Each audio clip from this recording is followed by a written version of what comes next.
Hey, good morning, everybody. It's Lyle again with LPD TV, and I thought I'd come back on here and do another episode. I've got a friend here that I met. His name is Barry, and got a bit of a treat for you today. He's got a 1972 Datsun 240Z, and this car is amazing. So I'm going to turn the camera around, introduce you to Barry, and I'll show you what I'm looking at here. Barry? Hey, good morning, Lyle. How you doing? Good, man. How are you? Great, thanks. Good, good. I just want to take a quick peek at this car and Yeah, let's do a little tour wow, of the car here. this thing is beautiful, man. I absolutely love it. It really came out great. I've always wanted to do a project where I get to jump in from head to toe, and I love cars. Yeah. And so I don't have the mechanical capability to do this sort of stuff. Yeah. But I did find some great people along the way. Yeah. That were able to do the engine work, the body work. Just some wonderful, very, very talented people. So I've been really lucky, not only to have been able to do a project like this, but also meet wonderful people at the same time. Yeah.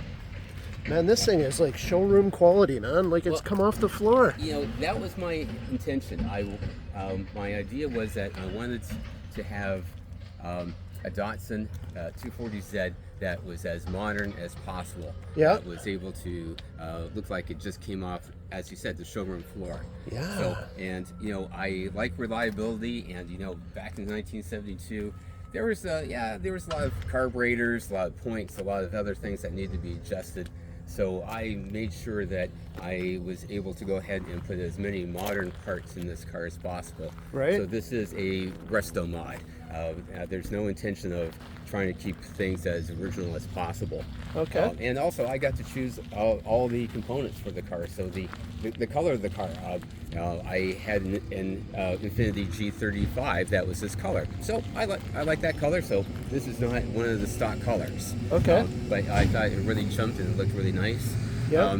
I also had a Honda S2000, so the engine is actually from a Honda S2000. Okay. So again, it's like a nice, very reliable engine that has more horsepower and torque than the original engine. Yeah. But is slightly smaller, and so I'll pop the engine in a little while. Sure. And so we can take a look at that. But I did a lot of interesting things. The seats are from a Porsche Cayman. Can we open the door Yeah. and take a look at your interior there? Yeah, let's Sorry to interrupt you. So go ahead. They're from a Yeah. Porsche Cayman. Yeah, and again, I met interesting people along the way. I found the seats on eBay, and it was actually from a company out in New York State that turned Caymans into race Caymans. So they had a warehouse full of slightly used Cayman seats.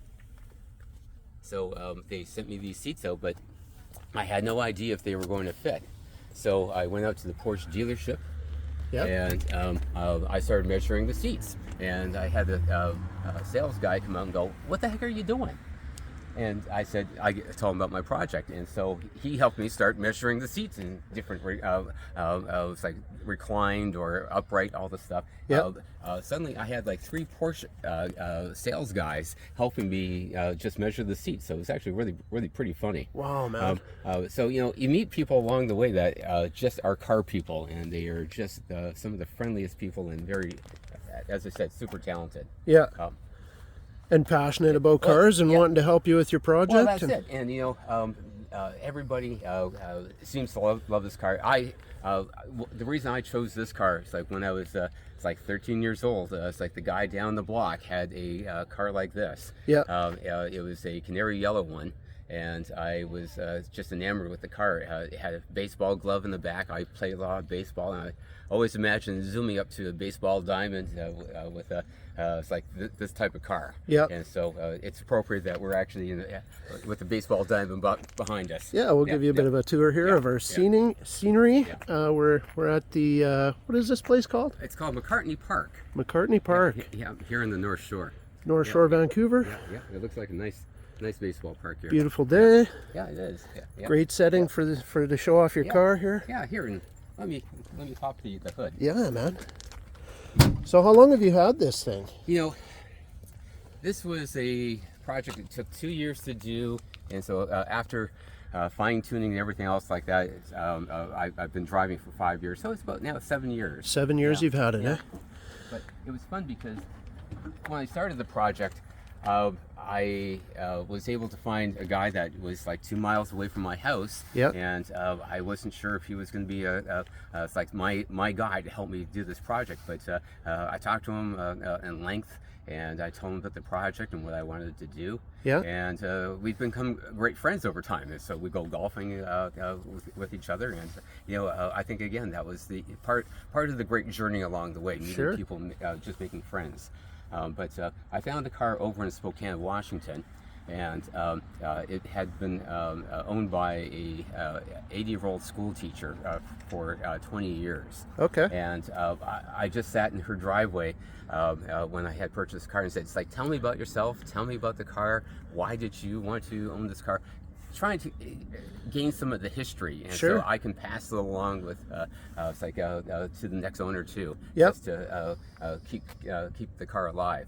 But I definitely wanted to make sure that this car was able to live for like another 50 years. Absolutely. And so if you take a look at the engine, this is the Honda S2000 engine. Wow, man. The guy that did the work, when I told him that this is what I wanted to do, and if I'm crazy, he said, well, I don't know if you're crazy, no one else has done this. And so he went online, I went online and tried to find out if this had ever been done before, and some guy in Bellingham had tried to start the project with this type of engine, and he never finished it. And so there was a lot of interesting things that we had to do to make sure it could be done.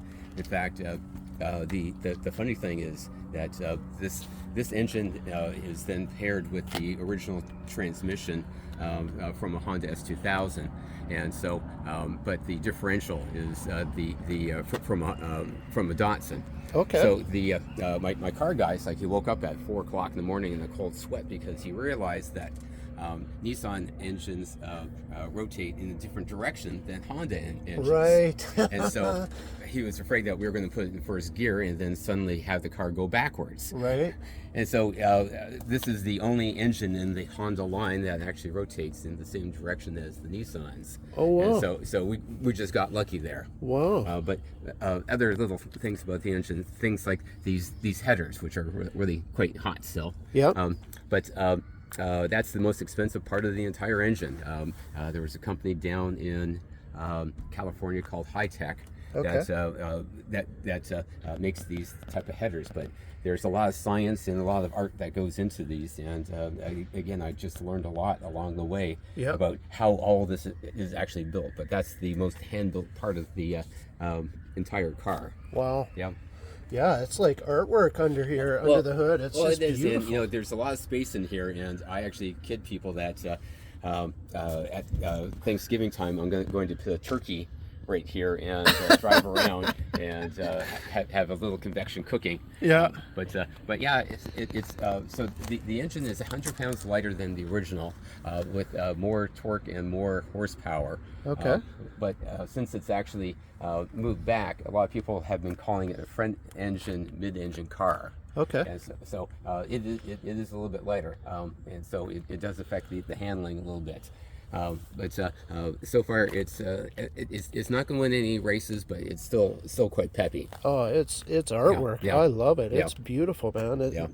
You did a fantastic job. Well, it's one of these interesting projects that when you start it, you want to complete it, but so many people start these sort of projects and never get around to actually finding them back on the street again. I think that another friend that had started a project said that garages are full of half-completed cars. Oh, for sure, And so I didn't want to find that I was going to be one of those like half-done cars. But again, I watched all these TV shows where it's like they're done in the months. It's like, no, it takes a long time, and then the bills just keep on coming. And so it's like my wife just kept on saying, it's like, when are you going to get this done? So I think that was the interesting thing to understand is that cars take a lot of time to be done. But also, it's like it's like that bottomless pit of money. And so I think that I will keep this car forever. Yeah. I kid my wife that I will be buried in this car. But on the other hand, it's like for anyone trying to think about starting one of these projects, you have to go in with really eyes wide open. Yeah. It's like it takes a long time and a lot of money and a lot of really good, highly qualified people to be able to really pull a car off like this. Yeah. Yeah. Well, kudos to your wife for hanging in there with you on the project. Oh yeah.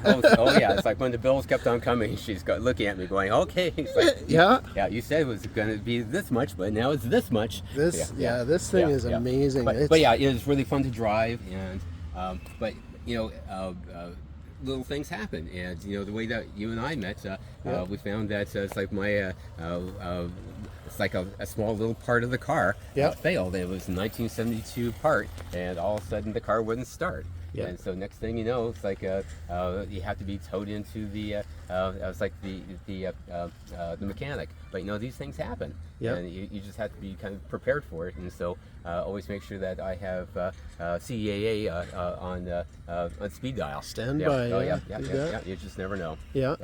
But you know, I also made the car to make sure that it was a daily driver. I didn't want it to be what they call a garage queen. Right.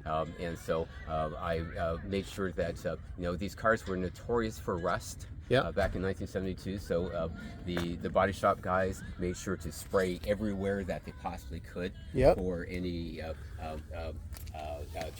to prevent future rust. Sure. And so all that is really make sure that I can drive this in any weather at any time. Right. Sure, I won't be out in snow, but otherwise I want to make sure that I can drive it. Yeah. So little things like the side mirrors on the car, they were actually from a 2013 Camaro.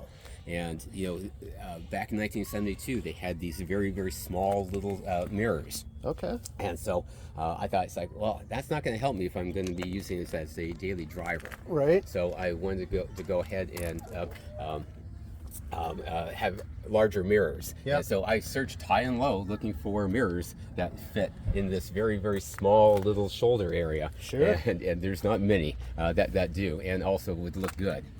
So it was an interesting little journey trying to do that.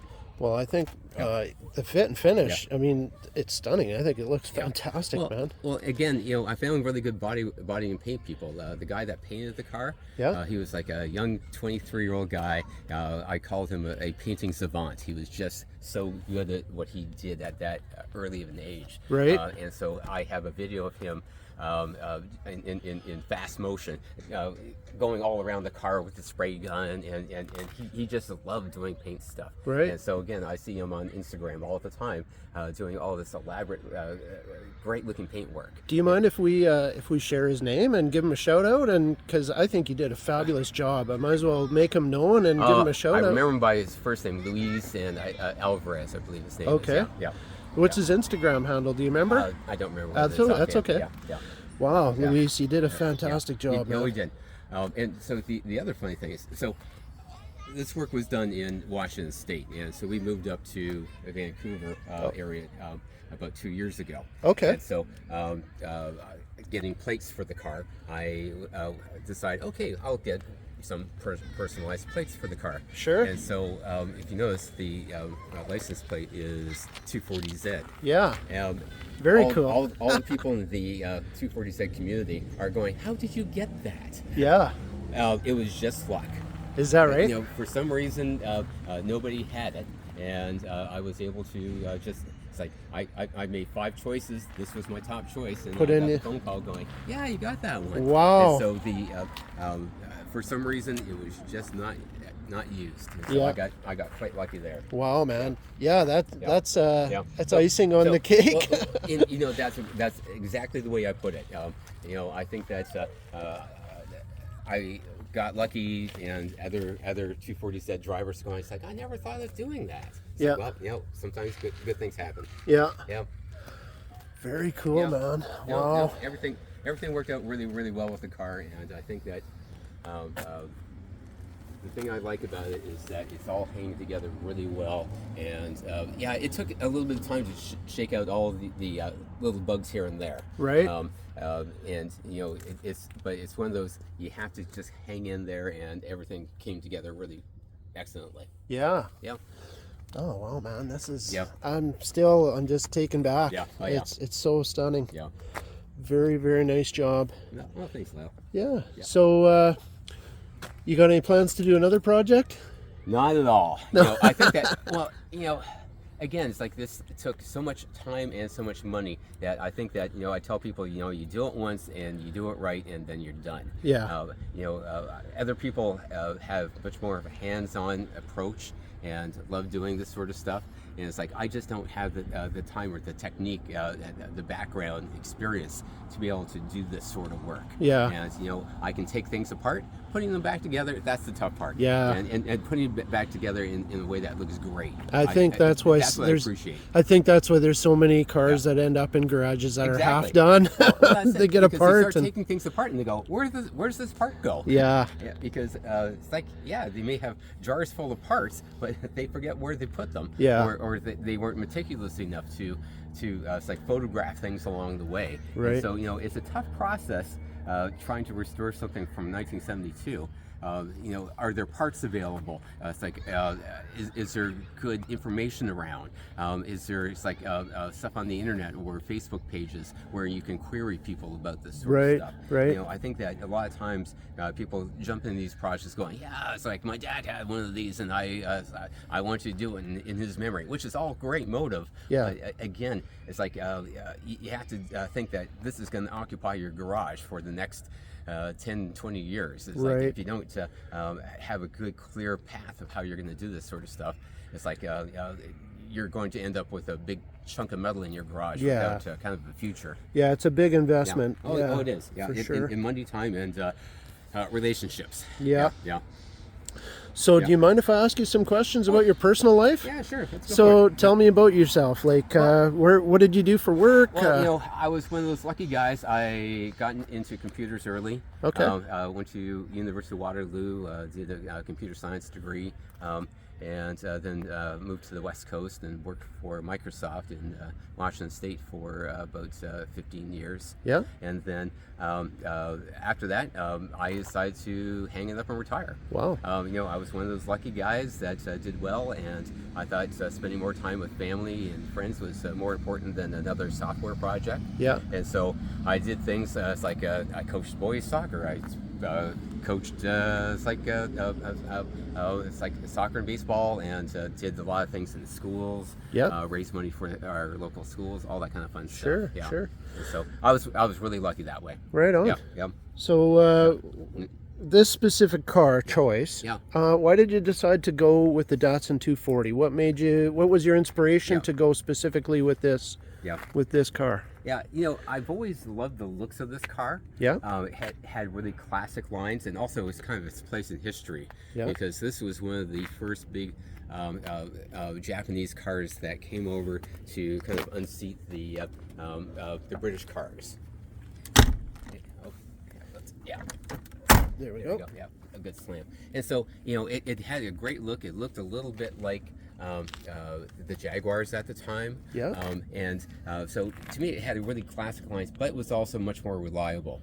Right. And at the time when I was a kid, I was like 12 or 13 when the car first came out, and it was just so eye-catching. Yeah. And also for the time, it had more technology in this car. Things like disc brakes matched with the drums. The engine was like really, really reliable. All that kind of fun stuff. Yeah. And so people were just like, "Wow, that is a great car." So when I decided to stop watching the TV shows where they restore all the cars, and I thought, okay, I would like to do that. Right. It's like this was the car that really always jumped out at me that I wanted to do this. Right. But historically, I had always owned small sports cars. Yeah. So it's like, okay, my first sports car was a Volkswagen Beetle. Some people may not think of that as a sports car, but the way I drove it probably was. But it was also the car that I learned to drive stick. Right. And I think that was a fun way to be able to do that. But also, it was a terribly unreliable car. Right. It's like the engine blew up, the transmission it was terrible, the reverse gear gave out. It's like a whole bunch of things, and also it rusted like crazy too. Yeah. But after that, I always said that I was going to have a reliable car. Right. But after that, I had like a Honda Accord, but then had a Toyota MR2. Then let's see. After that, it was a Mazda Miata. Yeah. And I had those a are Porsche fun cars. Oh, the Miata is a great fun car. Yeah. Then I had a Porsche Boxster that also decided to blow up on me. It's like on my wife's birthday, we were going out for her birthday dinner, when all of a sudden it's like billowing white smoke is coming out the back. Right. and so unfortunately I had a bad experience with the Porsche dealership, and I said, it's like, give me money and you keep the car. Right. And so that's when the Honda S2000 came out, and I just loved that car. Right. It had it's like it has an engine that revs to 9,000 RPM. It's like a big motorcycle engine. Has the smoothest transmission and clutch, and so I just love that car. Yeah. But then when you have kids, it's not a very practical car. Right. And so, but then I had an Infiniti G35, which was, like I said, this color. Yeah. And so, which was another fun car. Yeah. And so, but yeah, when I decided that I wanted to do this car, I picked and chose all the things I had liked in my previous cars, right, and combined a number of those into here. Yeah. Yeah. Oh yeah, man, it's beautiful. So that's where the color choice came from. Yeah, it is, and it's interesting. Once again, it's like you learn about all these fine little points about cars, because when I said that I wanted it to be the color of this G35, and it's called Athena Blue. Okay. And the paint guys started showing me like 3 different versions of the paint. Yeah. And going, well, they all look the same, but then they wet them, then all of a sudden they look a little bit different in different lights. Oh, and so it's like, yeah. okay. And so I got to choose then the variation that I thought actually looked really good. So, there's always a lot of fine points in things that you just don't realize when you actually get into a project like this. Right. So it's kind of fun. Right. Yeah. Yep. So do you got, when you're cruising down the highway, do you got a special bit of music you like to listen to? I like to listen to alternative music. In fact, I'm going to go see the Arctic Monkeys this weekend. The Arctic Monkeys? Yeah, at the Pacific Coliseum. So, okay. Yeah. Are they a Canadian band? No, they're British, I believe. Okay. Yeah. Do you got any Canadian bands you could give a shout out to that you can think of? Let's see. A guy actually has given me tickets to go see Matthew Good. Matthew Good, wow, man. It's not at the Orpheum. It's at one of the other theaters downtown. Yeah, okay. Yeah. Cool, man. Oh, Matthew Good. They're amazing. Yeah. Good for you. Yeah. Oh, that'll be great. Yeah. But yeah, I know there's other great Canadian bands, Mother, and it's like a few other ones I like and also Metric. Yeah. So yeah, good alternative bands. Yeah. Wow, man. Yeah. Well, I really want to say thank you so much for. Kyle, this has been fun. I'm glad I could share this because I think that this has been an interesting story going through this car. A lot of people have been just amazed at how it came out. I'm just lucky that I was able to do this sort of project and find the good people to be able to do it. Yeah, for sure. Yeah. So what was your biggest resource for finding stuff? YouTube or just... the internet is a fantastic place. Yep. And also the guy that had done this work, he had done a bunch of other Z cars. Yeah. And so he was familiar with where to get parts. Okay. And so, I think that was one of the keys. It's like somebody that really knew the ins and outs of this car. Yeah. And so, in fact, he had his daily driver is his 240 said that he had he's owned for like the last 15, 20 years. Right. And yeah. So I found a good mechanic and with a lot of experience, and I think that was actually a really, really key point. Right. I know that when I was looking at trying to do this project. Right. Yeah. Well, man, you guys did a fantastic job. I love it. Thanks for allowing me to showcase it on my channel. My pleasure, Lyle. This is just a thing of passion, and being able to share that's always a cool thing too. Thank you so much. Thank you. Okay, guys. I just want to say I'm still trying to do stuff with my channel, so please click the subscribe button, like, share any of my content that you feel inspired to. Please comment below. I'd like to know what you guys think of some of my videos. So please subscribe, like, share. Yeah, and tell me what you'd like to see on my channel. I'm always open to suggestions, and I appreciate it.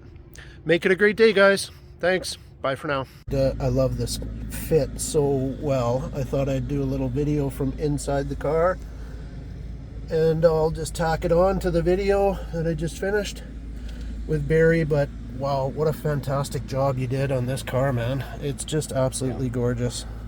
And you know, you find there's somebody that does everything that you need to do. So if you look at the tachometer, Yeah. there's actually red lines at the right level for the engine. Yeah. So all of those gauges, or all the displays are Yeah. actually correct for the technology. Wow, so cool, Yeah. man. And so the dash Yeah. has been I'll just get you to come down and speak in. I can't hear you very good, sorry. Yeah, the dash has been refurbished.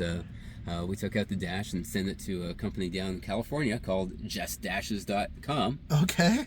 And they have a great video where they actually show you how they restore these and actually do it with the same grain Yeah. as the grain on the original. Wow. And so this dash will be good for another 50 years. Yeah.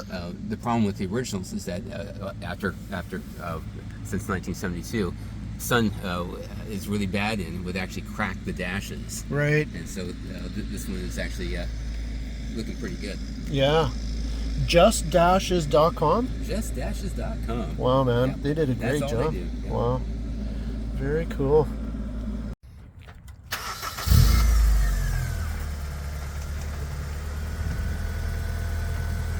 Sounds good, man.